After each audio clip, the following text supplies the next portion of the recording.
Həzrət Əli əleyhissalam buyurur ki, yəstəsirunə bihi dəvaə daihim. Quran vasitəsilə bu təqvalı adamlar, möminlər dərdlərinə dərman axtarırlar. Dərdlərinin dərmanını Qurandan tapırlar.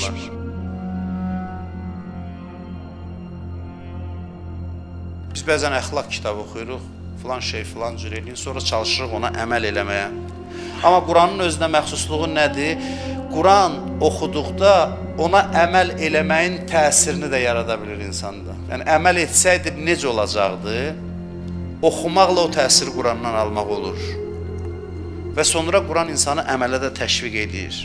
Hətta mənasını anlamadan da ərəbcə Quranı oxumaq yaxşıdır, amma bir şərtlə ki, ərəbcə oxuyub tərcüməsinə də baxasınız. Ərəbcə oxuyub tərcüməsinə də baxasınız ki, bu ayələr nə deyir bizə? Və görəcəksiniz ki, diqqətlə biz bu ayələrə müraciət eləsək, Quran bizim imanımızı artırır. Quran oxuyanda insan daha çox inanır ki, Allah var. Allah var, belə bir məsələ deyil. Bir dəfə adama dedilər, bildim Allah var. Xeyr, ruh çox mürəkkəb bir varlıqdır, çox cəhətlidir.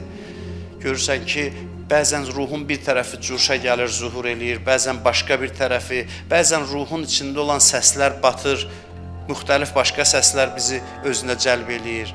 Qəlb mürəkkəbdir, çox əzəmətlidir. Bu qəlbi Allaha inandırmaq lazımdır, mütəmadi. Bir dəfə inandım, çəkildim kənara, belə deyil. Bu iman azalıb arta bilir. Peyğəmbərimiz buyurur, İza əhəbbə əhədukum ən yuhəddisə rabbəhu fəlyəqrəəl Qur'an. Kim istəyir Allah onunla danışsın, Allahla söhbət eləsin, Quran oxusun. Cənnətdə bilirsiniz ki, Allah insanlarla danışır. Salamun qavlən min Rabbir Rahim. Allah vasitəsiz bəndələri ilə danışır. Dünyada bunu necə yaratmaq olar? Dünyada Quran oxumaq Allahın səninlə danışmağı deməkdir. Bilirsiniz, maraqlıdır ki, hədislərdə var nübüvvət məqamına, yəni peyğəmbərlik. Nübüvvət peyğəmbərlik deməkdir. Nübüvvət məqamına yaxın bir haldır Quran oxumaq halı. Yəni peyğəmbərlər nə hiss keçirib Allahdan onlara vəhy gələndə? Sən də öz tutumuva uyğun təxminən o hissi keçirirsən, o halda olursan. Bu mənada Allah səninlə danışır. Ondan sonra buyurur Peyğəmbər, İnnə hazihil qulub təstə'u kəmə yəstə'ul hədid. Buyurur ki, dəmir necə pas atır? Qalır, pas atır. Qəlblər də dəmir kimi pas atır. Qilə ya Rasulallah, fəmə cəlauha. Soruşdular ey Peyğəmbər, bəs ruhun cilalanması, yəni pasdan təmizlənməsi prosesi necə baş verir? Dəmiri təmizləmək üçün xüsusi vasitələr var, pası tökür. Bəs ruhun pasını necə tökək? Qal qiraətul Qur'an. Buyurdu Peyğəmbər ki, Quran oxuyun. Quran qəlblərin pasını tökür. Qəlbdə pas necə yaranır? Təkcə günahla yox. Biz ki, maddi dünyadayıq. Ruhla cisim bir haldadır, bir yerdədir. Ruh cisimlə, maddi dünya ilə təmasda olduqda təbii olaraq paslanır. Başa düşürsünüz, burada söhbət təkcə günahdan getmir. Maddi aləmdə ruh qərar tutub deyə, maddi aləmlə təmasın nəticəsində necə əti bayırda qoyarsan xarab olar, soyuducuda qalar, yəni xarab olmaqdan qoruyarsan, bu mühitlə təmasda olanda xüsusiyyəti budur ki, gərək xarab olsun. Buyurur ki, gördünüz ki, tənhalıq hissi sizə üz gətirib, Quran oxuyun, Qurana üst tutun, Allahla həmsöhbət olun, Allah bu xəlvəti yaradır sənin üçün ki, onunla ünsiyyətə girib tək olmadığı hiss eləyəsən. İmam Səccad əleyhissalam buyurur ki, dünyanın bütün insanları ölsə, tək qalsam, Quran mənimlə olsa tənhalıq hiss eləmərəm. Bioloji mənada ölümü demir. Yəni, hamı kafir olsa, dindən üz çevirsə, heç kəs yer üzündə qalmasa, tək qalsam belə Quran bəsimdir. Bu ruhiyyə insanda olsa yaxşıdır. Bəli, Quran qəlblərə dərman eləyir, amma şərtləri var. Bizim qəlbimizdə bəzi mənfi xislətlər var ki, onları əzizləyirik. Bu çox incə məqamdır. Ondan qopmaq istəmirik. Bilirik pisdir, amma əzizləyirik. Ovucumuzda gizlədirik bəzi pislikləri. Allaha açıb təqdim eləmirik. Qurana təqdim eləmirik. Necə oxuyaq Quranı ki, Quran bizə əlac eləsin? Çünki Peyğəmbər buyurur ki, münafiqlərin çoxsu Quran əhlidir.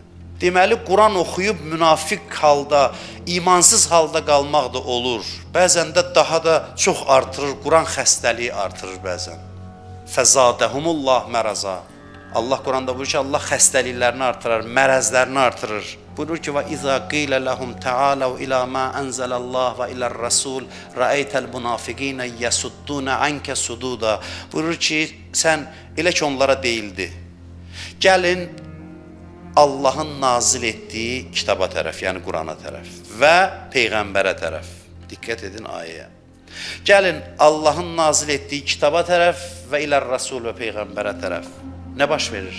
Ra'eytel munafiqin, görərsən ki, münafiqlər yesuddûne anke sududa, sənə gələn yolu bağlayırlar Peyğəmbər. Quranla işləri yoxdur. Sənnəndir davaları. Çünki kitab olarsa, kitabın təfsirçisi olmazsa, kitabın mənası olmaz. Quran özü bu insanlar olmadan, bu dəyərli adamlar olmadan, Peyğəmbər əhl-i beyt olmadan, Quran özü öz işini, funksiyasını yerinə yetirə bilmir. Müasir dillə desək, dinin funksionallığı itir, praktikliyi itir. Din nəzəriyyə halında qalır, icrası mümkün olmur. Məsələ bundadır ki, Qurana təslim olmaq üçün Quranda vəsf olunan möminlərə münasibətinizi düzəltməlisiniz. Çox önəmli məsələdir. Bir harda özünüzü imtihan eləyin.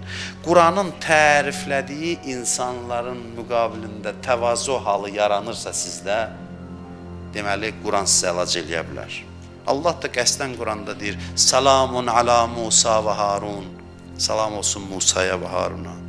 "Salamun ala İbrahim." Salam olsun İbrahimə. Əyyubdan danışır, Əyyub əleyhissalamdan: "Ni'məl abd, innehu əvvab." Nə gözəl bəndədir. Ruhun xəstədirsə, yanından ötüb keçəcəksən. Yox, ruhun təmizdirsə, o adamlara sayğı göstərəcəksən ki, Allah onları Quranında tərifləyir. Düzlərlə düşmənçilik eləyib düzlüyün aşığı ola bilməz insan. Bu məsələni həll eləməsən, Quran oxusan, Quran bir nə üçün olur? Vicdanı sakitləşdirmək üçün. Onda deyir: "Rubbə talil Quran vəl Quran yəl'anuh." Nə qədər Quran oxuyan var ki, Quran onlara lənət oxuyur.